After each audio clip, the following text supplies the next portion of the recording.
Hey guys, how you going? Hope you're all doing very well. This afternoon I'm going to be doing another movie review for you all. This movie is a horror film from Spain, Spanish language English subs, released in the year 2021, directed by Macarena Astorga, and this film is called The House of Snails.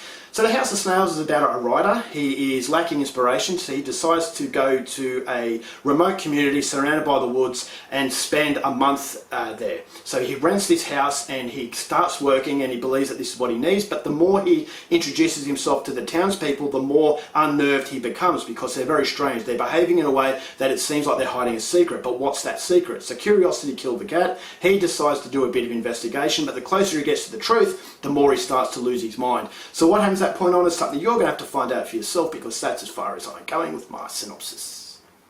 Now my thoughts on The House of Snails.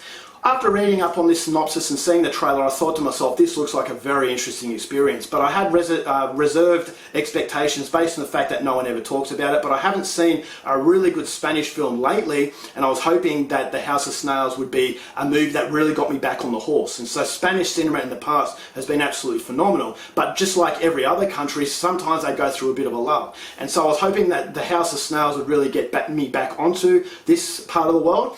But as I said, because no one ever talks about it, I was excited because I just didn't really know what to expect. And after watching this movie, I will say the first 3/4 of this film was absolutely brilliant. This is psychological tension done absolutely perfectly. This is a very suffocating film. This is a movie that was set in this very mysterious town that is surrounded by woods. And the woods are very unnerving. You have sound effects in there. You're not quite sure what's out there, but you know that it could be dangerous. And so the suffocating feel that this film has, I thought, was absolutely fantastic, because I was expecting a run-of-the-mill horror film with really gratuitous violence and just stuff that is very easy to create, but the Macarena Astorga manages to create something that I thought was very difficult to do. And so it's the unknown presence, it's the invisible monster that really had me on the edge of my seat. And because it begs questions that have very interesting answers, it kept me on that ride from start to finish. And so I wanted to know what was around the corner. I wanted to know what these townspeople were all about. This film was very, very strange. The way that these characters act was very strange. The interactions are very uncomfortable. And so it does have a silly sort of approach to it, but I thought that approach really, really worked because it takes you out of your comfort zone.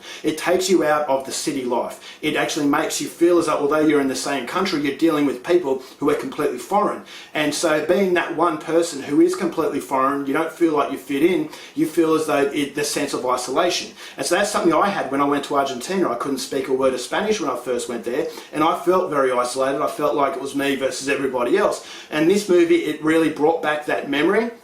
And so that wasn't necessarily a negative memory, but it is very difficult to associate with everybody else when you actually can't really relate to people in a way. So I thought that was very, very interesting. And so the acting from Paz Vega as the love interest, I thought was fascinating. I thought the main character does a job where I thought, all right, well, basically he's the vessel that you go on the journey with. And so he's the most relatable character. And so you're going along with him as interacting with these very, very strange individuals. And so everyone plays a part in this film, and every character is done in a way that was very interesting. And so there's a lot of intrigue in this movie. I thought the soundtrack was very unnerving. The set of the woods I thought was fantastic, because you can't see that presence that could be intimidating, or is it all just an overreaction? And so those questions create vulnerability because you have no sense of control. And so it's like you're going around in a whirlwind, you're basically hoping that the impact is not going to be bad, but you kind of have that feeling that yes, it is going to be bad. And so the movie progresses in a way that I thought, all right, well, I want answers. But unfortunately, when you get the final answer, this is where the movie really falls down. Now, I felt as though I wasted all that time, with that anticipation to come up with something that was so whimpery.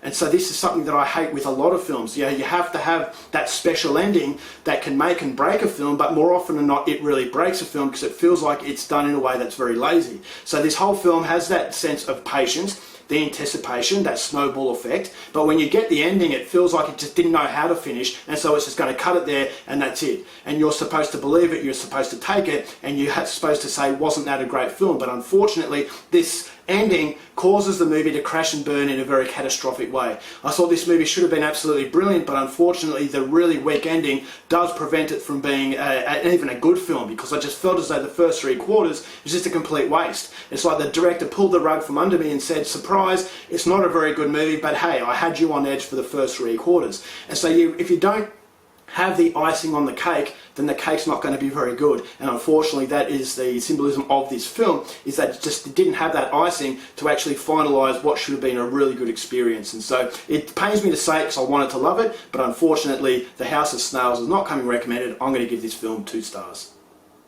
Alright guys, that's it for my review. Hope you enjoyed it. Till next time, watch your movies, and I'll see you later.